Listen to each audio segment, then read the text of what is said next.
ಪೂಜ್ಯ ಕನ್ನಡಿಗರಿಗೆ ಶುಭೋದಯ ಹಾಗೂ 75ನೇ ಗಣರಾಜ್ಯೋತ್ಸವದ ಶುಭಾಶಯಗಳನ್ನು ಅರ್ಪಿಸ್ತಾ ಇದ್ದೇವೆ.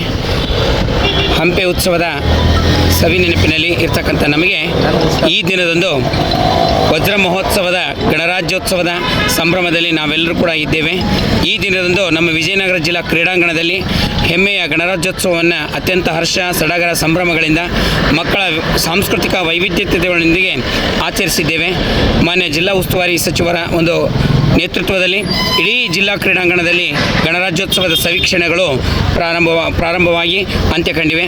ಈ ಸಂದರ್ಭದಲ್ಲಿ ಒಟ್ಟು 10 ಪಡೆಗಳ ಸುಂದರವಾದಂಥ ಪಥಸಂಚಲನ ಹಾಗೆಯೇ ಮಕ್ಕಳ ಶಿಕ್ಷಣ ಇಲಾಖೆಯ ಎಲ್ಲ ಮಕ್ಕಳ ಸಾಂಸ್ಕೃತಿಕ ವೈವಿಧ್ಯತೆ ಮೈನವಿರಲಿ ಎಲ್ಲ ಭಾರತೀಯರಲ್ಲಿ ಭಾವೈಕ್ಯತೆಯನ್ನು ಮೂಡಿಸತಕ್ಕಂತಹ ಸಮಗ್ರತೆಯಲ್ಲಿ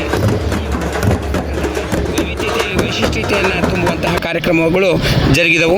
ಈ ಸಂದರ್ಭದಲ್ಲಿ ಭಾಳ ವಿಶೇಷವಾಗಿ ನಮ್ಮ ಜಿಲ್ಲಾಡಳಿತ ಈ ಒಂದು ಕಾರ್ಯಕ್ರಮವನ್ನು ಅಚ್ಚುಕಟ್ಟಾಗಿ ಪೂರ್ಣಗೊಳಿಸಿದೆ ಅಂತೇಳಿ ನನ್ನ ಭಾವನೆ. ವಿಶೇಷವಾಗಿ ಸಂಸ್ಕೃತಿಯ ನೆರಳಲ್ಲಿ ಪರಂಪರೆಯ ಬೆಳಗು ಎನ್ನುವ ಸದುದ್ದೇಶವನ್ನು ಸದಾಶಯವನ್ನು ಹೊತ್ತಂತಹ ಹಂಪಿ ಉತ್ಸವ ನಮ್ಮ ಕನ್ನಡಿಗರ ಸಂಸ್ಕೃತಿಯನ್ನು ಮತ್ತು ಸದಭಿರುಚಿಯನ್ನು ಕಲಾ ವೈವಿಧ್ಯತೆಯನ್ನು ಅನಾವರಣಗೊಳಿಸುವಂತಹ ಉತ್ಸವ ಇದೇ ಫೆಬ್ರವರಿ 2, 3, 4ರಂದು ವಿಶ್ವವಿಖ್ಯಾತ ಹಂಪಿಯಲ್ಲಿ ಜರುಗಲಿದೆ. ಈ ಒಂದು ಕನ್ನಡ ಸಂಸ್ಕೃತಿಯನ್ನು ಹಿರಿಮೆ ಗರಿಮೆಯನ್ನು ಎತ್ತಿ ತೋರಿಸುವಂಥ ಈ ಕಾರ್ಯಕ್ರಮದಲ್ಲಿ ಎಲ್ಲ ಕನ್ನಡದ ಬಂಧುಗಳು ಹಾಗೂ ಭಾರತದ ಬಂಧುಗಳು ಭಾಗವಹಿಸಿ ಯಶಸ್ವಿಗೊಳಿಸಬೇಕು ಅಂತೇಳಿ ಈ ಮೂಲಕ ನಾನೊಬ್ಬ ಕನ್ನಡಿಗನಾಗಿ ವಿನಂತಿ ಮಾಡ್ತಾ ಇದ್ದೇನೆ. ಎಲ್ಲ ಕನ್ನಡಿಗರಿಗೂ ಮತ್ತೊಮ್ಮೆ ಗಣರಾಜ್ಯೋತ್ಸವದ ಹೃತ್ಪೂರ್ವಕ ಶುಭಾಶಯಗಳನ್ನ ಅರ್ಪಿಸ್ತಾ ನನ್ನ ಮಾತಿಗೆ ವಿರಾಮ ಆಗ್ತಾ ಇದ್ದೇನೆ. ಜೈ ಹಿಂದ್, ಜೈ ಕರ್ನಾಟಕ, ಜೈ ಭಾರತ್.